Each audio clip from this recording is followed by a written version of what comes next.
Hi there, it's Lana Elko here, and today I would like to talk to you about shifting your life patterns and liberating yourself from their influence.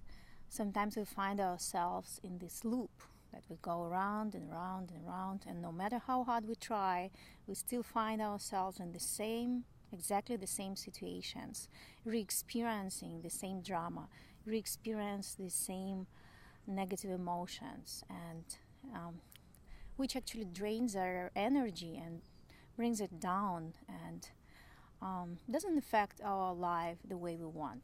So we can't really move forward without liberating ourselves from these energy suckers. So the very important piece that you do your transformational work and you become aware of those patterns. This is the first step.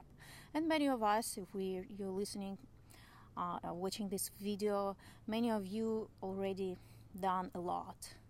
You've been doing different kind of personal development work, your inner work, your maybe expanded states of consciousness work, and you're pretty much aware of your life patterns and what is there that brings you back in the loop.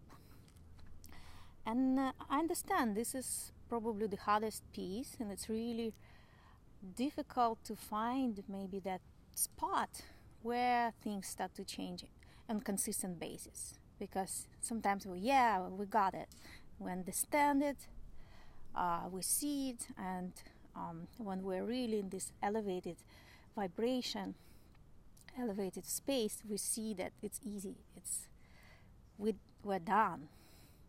But then next day comes and something happens, you get triggered, and you find yourself going back into this vortex where you drain yourself, you overreact about something, or maybe you just experience internal reaction where you feel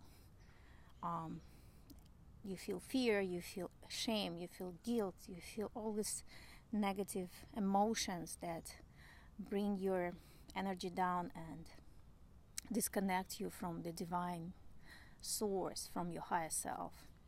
So my tips today is about everyday practice that you can utilize every moment of your life by keeping your awareness active about what is your life pattern and how you react to certain things, and then just being really conscious of what's going on. And the important thing is actually to catch yourself at the very beginning of replaying your trigger reaction drama. So it's not about forcing anything, it's about catching you at the very beginning. And it's always easier to jump out of the river when the current is not that strong yet. You don't want to go all the way to the waterfall where you have to reach the place of no return. This is so much easier to catch yourself at the very beginning and shift your action at that point.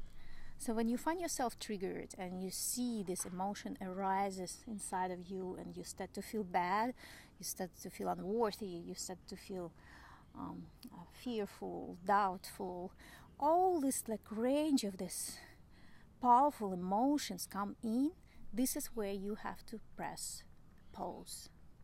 You press pause and you stay with it, and you notice where it comes from, and you already know your life pattern, you already know the origins of this. You become aware of it, staying in the moment, and then pulling yourself out and placing yourself in the space of your divine connection, in the space of your power, of your spiritual power, of your human power, and just changing the perspective and saying, I am not that.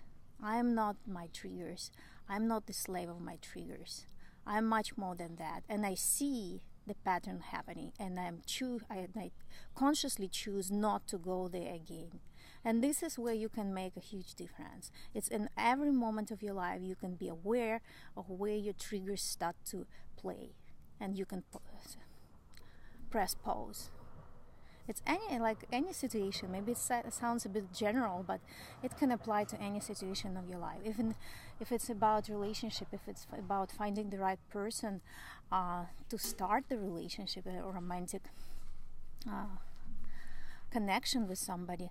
This is when you go on date and you meet somebody that you actually don't like, and they remind you other people, other guys that you met before, and you find that's happening to you again, and you start to feel all these things. Why is it happening to me? Why do I attract all these people again and again in my life? And you start to feel guilty, and you start to feel kind of doomed that it's keep coming back to you. But it will come back to you anyway. Even if you did your transformational piece already, it will come back to you to check whether you are serious about this work, whether you are consciously choosing to create a change, to create a shift, and to transform. Because it will come to trigger you and kind of check on you. Did you do your homework? Does it really work in real life? You did your, role play and all this. Now here's the real situation. And when you stop reacting the same way, this is when the change will come in the external environment. If you just don't take things personally, for example, you met that guy again and he is not the one who you're looking for, but you still went on this date with him. Okay, that's fine. Just stay with that and say, this is just a person and they have their own life. You don't need to come back to this. You don't need to stay attached to that. And there is nothing about you that person brings in. This is just a person. And they have their own triggers and their own life and their own work. Separate yourself from your trigger and stay with your truth. And as soon as you stop reacting the same way to the same trigger, it will stop coming to you. You'll see, it's magical. See you soon. Bye bye.